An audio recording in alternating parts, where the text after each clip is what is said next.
বঙ্গোপসাগরে নতুন ঘূর্ণিঝড়ের আশঙ্কা দেখা দিয়েছে। মে মাসের তৃতীয় সপ্তাহে সাগরে প্রতিকূল পরিস্থিতি তৈরি হচ্ছে।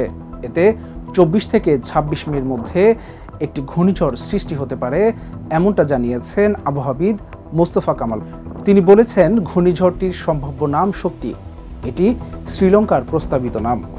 রোববার আবহাওয়াবিদ মোস্তফা কামাল তার ফেসবুক প্রোফাইলে দেয়া এক স্ট্যাটাসে এ তথ্য জানিয়েছেন। আবহাওয়ার পূর্বাভাসে বলা হয়েছে, ঘূর্ণিঝড় শক্তি 24 থেকে 26 মের মধ্যে স্থলভাগে আঘাত হানতে পারে। সম্ভাব্য আঘাতের এলাকা ভারতের উড়িষ্যা উপকূল থেকে বাংলাদেশের চট্টগ্রাম উপকূল পর্যন্ত বিস্তৃত। তবে সবচেয়ে বেশি ঝুঁকির মধ্যে রয়েছে বাংলাদেশের খুলনা বিভাগ এবং ভারতের পশ্চিমবঙ্গ উপকূল। এখনও ঘূর্ণিঝড়টি তৈরি হয়নি, তবে বঙ্গোপসাগরে যে পরিবেশ তৈরি হচ্ছে তা এই ঘূর্ণিঝড়টি সৃষ্টির জন্য অনুকূল বলে জানিয়েছেন আবহাওয়াবিদ মোস্তফা কামাল।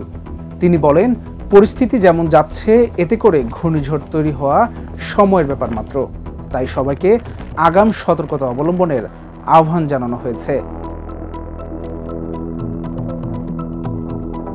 এর আগে বাংলাদেশের ওয়েদার অবজারভেশন টিম জানিয়েছিল 16 থেকে 18 মের মধ্যে সাগরে একটি সার্কুলেশন তৈরি হতে পারে। এরপর সেটি ধাপে ধাপে লঘুচাপ, নিম্নচাপ, গভীর নিম্নচাপ হয়ে ঘূর্ণিঝড়ে পরিণত হতে পারে। ঘূর্ণিঝড়টি যদি বাংলাদেশের দিকে এগিয়ে আসে তাহলে উপকূলীয় এলাকায় ঝোড়ো হাওয়া, ভারী বৃষ্টি এবং জলোচ্ছ্বাসের আশঙ্কা রয়েছে। এতে মানুষের জীবন ও সম্পদের ঝুঁকি বাড়বে। তাই স্থানীয় প্রশাসন এবং দুর্যোগ ব্যবস্থাপনা বিভাগ আগাম প্রস্তুতি নিচ্ছে। আবহাওয়া অধিদপ্তর জানিয়েছে, ঘূর্ণিঝড় শক্তি নিয়ে এখনও কোনো চূড়ান্ত সতর্কতা জারি হয়নি, তবে পরিস্থিতি পর্যবেক্ষণে রাখা হয়েছে। সময় মতো প্রয়োজনীয় নির্দেশনা দেওয়া হবে। বিশেষজ্ঞরা বলছেন, উপকূলীয় এলাকার মানুষদের এখন থেকে সতর্ক থাকতে হবে। বিশেষ করে মাছ ধরার ট্রলার ও নৌকাগুলোকে নিরাপদ স্থানে রাখার পরামর্শ দেওয়া হয়েছে। এছাড়া ঘূর্ণিঝড় আঘাত হানার আশঙ্কায় যে কোনো সময় আশ্রয় কেন্দ্রে যাওয়ার জন্য মানসিকভাবে প্রস্তুত থাকার কথাও বলা হয়েছে।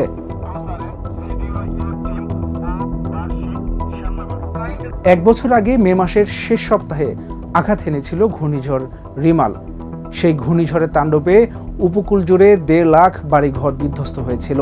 এর মধ্যে 35,000-এর বেশি ঘরবাড়ি পুরোপুরি এবং 1,15,000-এর বেশি ঘরবাড়ি আংশিক বিধ্বস্ত হয়।